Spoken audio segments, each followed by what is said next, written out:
नमस्कार, मैं रेखा पांडे पुणे महाराष्ट्र से आप सभी का अभिनंदन और वंदन करती हूँ अपने YouTube चैनल कविता जंक्शन पे। ज्योतिर्लिंग की इस कड़ी में हम लोग आखिरी पायदान पर आ चुके हैं और आज मैं 12वें ज्योतिर्लिंग घुश्मेश्वर ज्योतिर्लिंग के बारे में आपसे चर्चा करूंगी।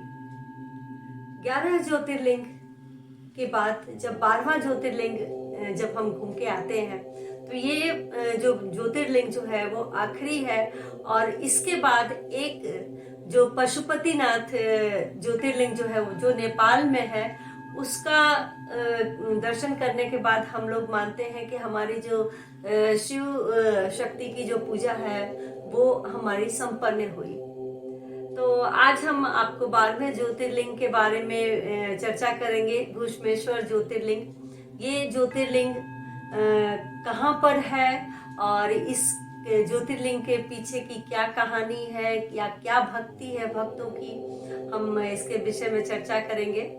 ये ज्योतिर्लिंग घुश्मेश्वर ज्योतिर्लिंग जो है वो राजस्थान के सिवाड़ा जिले में है।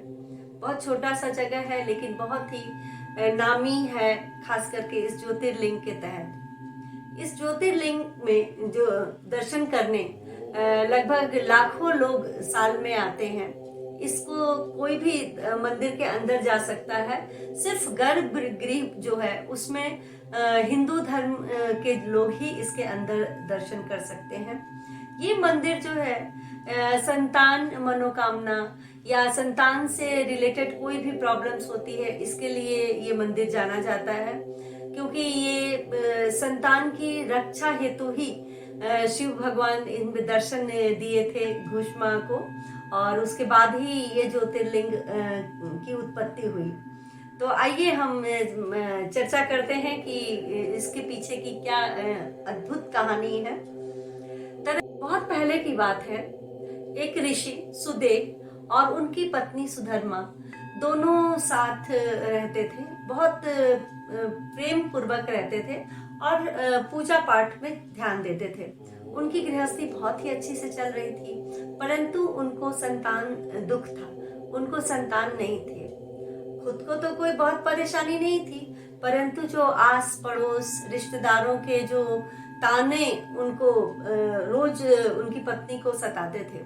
वो अपने पति से बोलती थी कि मुझे अच्छा नहीं लगता, अड़ोस पड़ोस के लोग मुझे मतलब निसंतान बोलते हैं, तो क्योंकि अपना जो वंश जो है हमेशा मतलब पुत्र आगे बढ़ाएगा और हमारे पास तो बच्चे हैं नहीं, तो वो अपने पति को हमेशा अपनी बहन से शादी करने के लिए दबाव डालती रहती थी।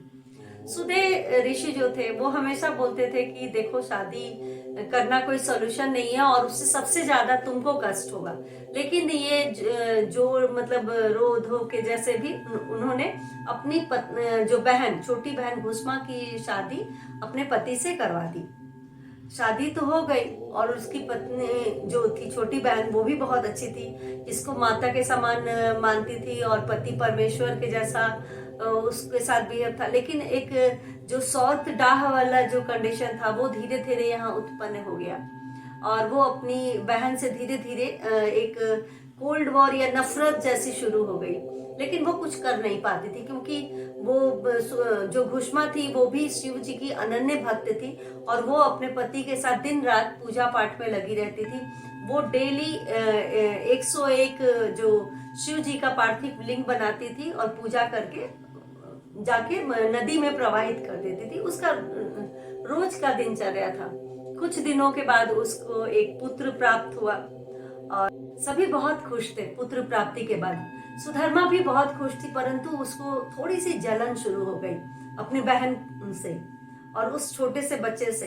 लेकिन फिर भी दिनचर्या चल रहा था। घुश्मा हमेशा अपने पूजा पाठ में लगी रहती थी। वो हर दिन 101 शिवलिंग बनाती थी और पानी में विसर्जित करती थी और अपने पति के साथ दिन रात शिव पूजन करती रहती थी। पुत्र धीरे धीरे बड़ा हुआ और उसकी शादी हुई और एक बार वो अपनी मतलब पत्नी के साथ सो रहा था।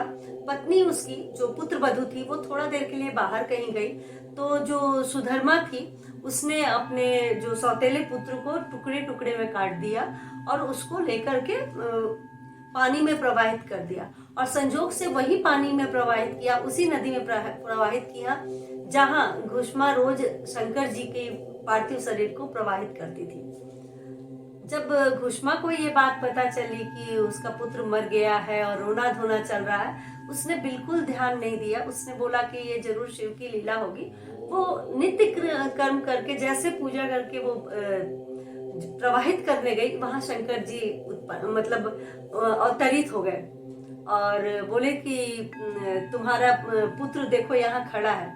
तो उसने अपने शंकर जी से बोला कि हाँ, मेरा पुत्र तो जिंदा ही है, वो तो खड़ा ही है, कोई बात नहीं। तो बोले कि तुम्हें पता नहीं था कि तुम्हारे पुत्र को तुम्हारी बड़ी बहन ने मार दिया है? तो उसने बोला नहीं, मुझे तो ऐसा कुछ, ये तो एक लीला जैसी लग रही थी। और तब शंकर जी मतलब उसकी भक्ति से बहुत खुश हो गए, क्योंकि वो शिव की अनन्य भक्त थी। और वो बोले, वो जो घुष्मा थी शंकर जी से बोली कि अगर आप सचमुच में मेरी मदद करना चाहते हैं तो आप सभी लोगों के बच्चों की रक्षा करने हेतु आप यहीं स्थापित हो जाइए, ताकि जब आप यहाँ रहेंगे तो सभी बच्चे और बच्चों की माएं जो रहेंगी एकदम निफिक्र होकर रहेंगी कि साक्षात स्वयंभू हमारे बच्चों की रक्षा कर रहे हैं। हाँ, लेकिन मेरा नाम भी आपके नाम के साथ जाना जाए, ऐसा इस रूप में आप स्थापित होइए। तब वहां पे जो मंदिर स्थापित हुआ, ज्योतिर्लिंग स्थापित हुआ, तब उस ज्योतिर्लिंग का नाम घुश्मेश्वर ज्योतिर्लिंग के नाम से जाना गया वो जगह। और इस तरीके से शिव जी वहां पे स्थापित हो गए, संतानों की रक्षा करने के लिए, आपको निफिक्र करने के लिए। तो ऐसे जो शिव शंकर जो है वो भोलेनाथ, इसलिए भोलेनाथ कहलाते हैं। जिस रूप में उनको बोलो उस रूप में आते हैं, जिस जहां रहने को बोलो वहां रहते हैं। बस हमारी शक्ति, हमारी भक्ति जो है वो सच होनी चाहिए और पूर्ण रूपेण होनी चाहिए। तो कैसा रहा आप लोगों का ज्योतिर्लिंग का सफर हमारे साथ? और अगर आपको और भी कुछ किसी भी धार्मिक और साहित्यिक विषय में जानकारी लेनी हो तो आप प्लीज कमेंट बॉक्स में कीजिए, ताकि मैं उसके लिए दूसरे वीडियो बना सकूं। कोशिश कर रही हूं अच्छे वीडियो बनाने की, ताकि आप लोगों को पसंद आए। और आप प्लीज कमेंट करके हमें बताएं कि कैसा लग रहा है। शुक्रिया।